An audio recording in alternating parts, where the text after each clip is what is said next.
Good morning, student. Today we are doing +1 class math, and today going to revise next topic, which is the function. First of all, we have a definition of a function. A function f from set A to B is said to be a function if every element of set A has one and only one image in set B. क्या meaning है कि दो set के बीच एक ऐसा relation हो जिनके बीच ए का हर एक एलिमेंट जो है उसकी बी में एक इमेज होनी चाहिए, only one and only one image. जो ए के एलिमेंट्स हैं उनकी बी में जो इमेज आती है वो ओनली वन होनी चाहिए, वन से ज़्यादा नहीं होनी चाहिए। और होनी भी चाहिए, ऐसा नहीं है कि ए के किसी एलिमेंट की इमेज नहीं है, तो ए के सारे एलिमेंट की इमेज होनी चाहिए, एवरी एलिमेंट ए के। लेकिन कितनी होनी चाहिए इमेज? एक इमेज होनी चाहिए बी सेट में। तो उस रिलेशन को हम बोलते हैं फंक्शन। ठीक है, अगर मैं डेफिनेशन ले लूँ, ठीक है, जैसे हमारे पास एक ये डिफाइन किया हुआ है, मान लो ये सेट ए है, ये सेट बी है, 1 2 के साथ 2 3 3 4 4 5 ऐसे चल रहे हैं जी। ठीक है, अगर ऐसे चल रहे हैं जी तो देखो 1 की इमेज 2 है, 2 की इमेज 3 आ रही है, 3 की इमेज 4 आ रही है, 4 की इमेज 5 आ रही है। तो हर एक एलिमेंट की इमेज है और एक ही इमेज है, 1 की भी एक है, 2 की भी एक है, 3 की भी। तो दिस इज अ फंक्शन, इसे फंक्शन बोला जाएगा। ठीक है, यूनिक इमेज है हर एक एलिमेंट की। लेकिन एक ऊपर सेट लिख दिया, जैसे मैंने 1 2 3 1 2 3 4, 1 की इमेज 1 और 1 की इमेज 2, 2 की इमेज 3, 3 की इमेज 4। अब 1 की दो इमेजेस आ गई, 1 एंड 2। तो ये जो ए सेट है, ये बी सेट है, तो हमारा फंक्शन डिफाइन होता है एफ, इसको लिखा जाता है ए टू बी। तो इस सेट में इमेज होती है, इसमें एलिमेंट्स होते हैं। ठीक है, तो 1 की दो इमेजेस आ गई, तो दो इमेजेस तो आनी नहीं चाहिए according to definition. This is a not a function, ये फंक्शन नहीं है। ठीक है, लेकिन ऐसा हो सकता है हमारे पास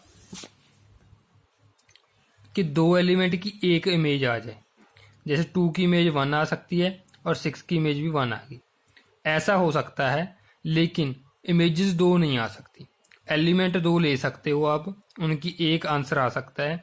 लेकिन ऐसा नहीं है कि एक एलिमेंट है उसके आंसर क्या आ रहे हैं, दो आ रहे हैं, आंसर एक आ सकता है। ठीक है, लेकिन एलिमेंट वो अलग अलग हो सकते हैं, तो ये ध्यान रखना है अपने। मतलब जो इमेजेस है वो इमेज एक एलिमेंट की एक ही रहेगी, एंड ऐसा नहीं है कि 2 की 1 आ गई, 2 की कोई और भी आ जाए, ऐसा नहीं होना चाहिए। ठीक है, तो जैसे मैंने आपको अभी बताया, तो this is also a function. तो ये तो थी हमारे पास डेफिनेशन ऑफ फंक्शन। नेक्स्ट हमारे पास कुछ फंक्शंस हैं जिनके बारे में हमें पता होना चाहिए।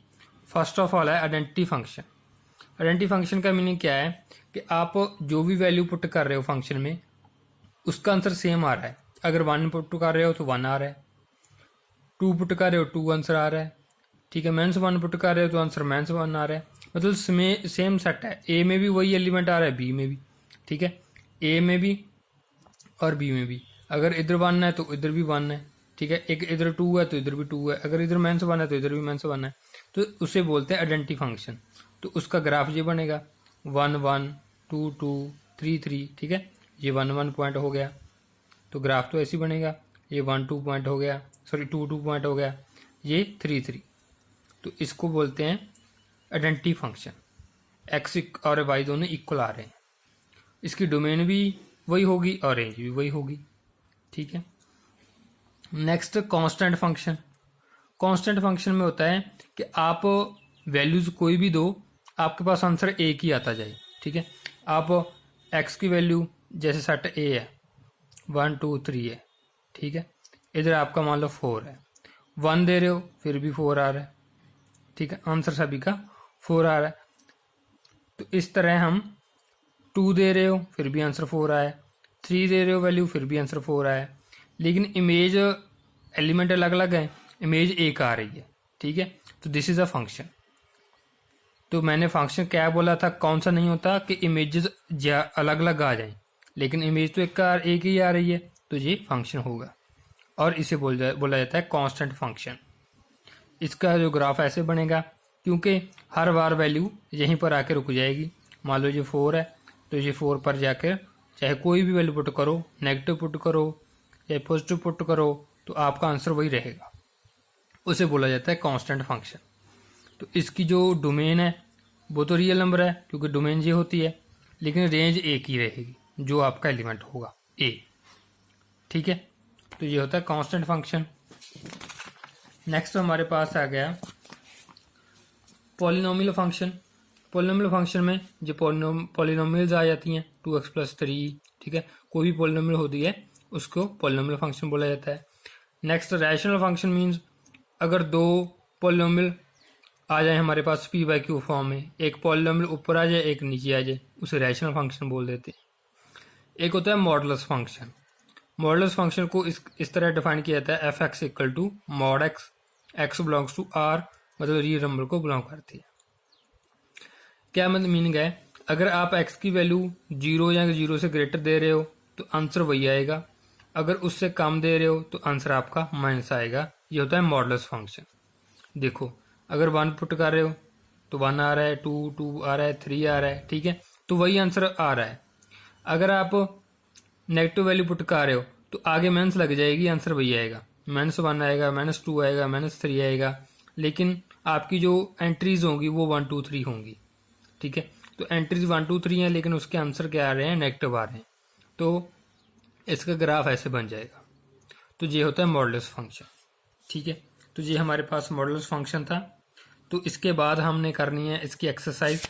एक्सरसाइज के कुछ क्वेश्चन हैं, जैसे ये जो फर्स्ट क्वेश्चन देख लो, which of following relation are function, कौन सा रिलेशन फंक्शन है, और डोमेन और रेंज भी बतानी है हमने। ठीक है, तो पहले हम ऐसे सेट को लिख लिया करेंगे, जैसे कौन सी एंट्रीज आएंगी 2 5 8 11 14 7, ये ए सेट में आ जाएंगी, और किसके मैपिंग किस पे हो रही है, 1 पे। तो ये फंक्शन तो हो जाएगा क्योंकि आंसर एक ही आ रहा है सभी का। ठीक है, फंक्शन तो है, लेकिन डोमेन इसकी ये वाली आ जाएगी, रेंज इसकी ओनली 1 ही रहेगी, तो ये फंक्शन बन सकता है। ठीक है, नेक्स्ट में अगर हमने ये सेकंड देखना होता तो इसमें एंट्रीज आएंगी 2 4, फर्स्ट वाले एलिमेंट सारे, बी में सेकंड वाले एलिमेंट लिखे जाएंगे। तो 2 1 के साथ 4, हर एक की सिंगल इमेज आ रही है, तो दिस इज अ फंक्शन।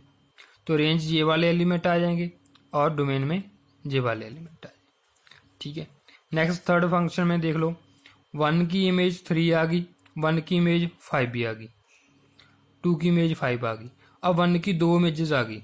मैंने बोला था कि इमेज ओनली 1 होनी चाहिए, तो नॉट फंक्शन आएगा इसका। ठीक है, तो इस तरह आपने इसकी रिवीजन कर लेनी है। तो कोई भी डाउट होगा लाइव क्लास में डिस्कस कर लेंगे। Thank you.